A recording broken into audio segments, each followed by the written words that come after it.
As humans, food is definitely one of the most essential items for survival. But some of us enjoy them more than while others may despise it.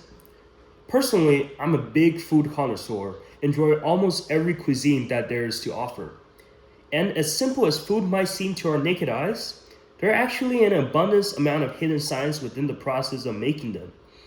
Thus today, I'm Tony and I will take you on an eye-opening journey where I discuss some of my favorite foods in the whole planet and the science behind them. The first food that I like to talk about are chocolate chip cookies. And you guessed it, specifically ones that are made by my grandparents. You might wonder, what makes the cookies so particularly good when they're baked compared to their raw dough form? Well, the answer is simple, and it's simply the Maillard reaction that is contributing to its delicious profile.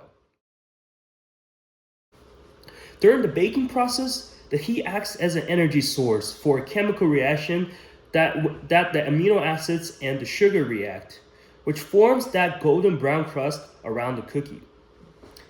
And in addition, when the butter melts during the baking process, caramelization also occurs, in which the sugar molecules break down itself, which enhances the taste and the smell of the cookies after you take them out of the oven.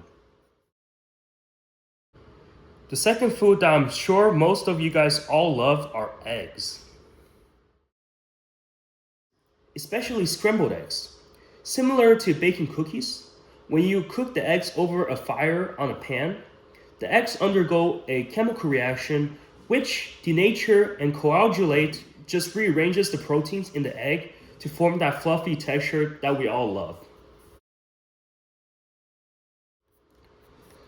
Lastly, my third favorite food in this whole world is bread. Bread is actually a lot more complicated than you think because when you add the flour and the water, you're actively forming gluten where the gliadin and the glutenin combine each other, which forms this long complex bond of chemicals. Once you add the yeast to the dough in the next step and waits for it to rise, the dough undergoes another chemical reaction, which is fermentation, specifically the alcoholic fermentation, where the yeast breaks down the sugar into pyruvate, giving the dough the ability to rise in the future. And just like any cooking process, when you bake the bread, it undergoes the Maillard reaction, giving it the aroma and the flavors that we all love. Well, I hope that you learned something about food today. Something as simple as it seems may have hidden science behind it. So I suggest that you look carefully next time to see where that magic occurs.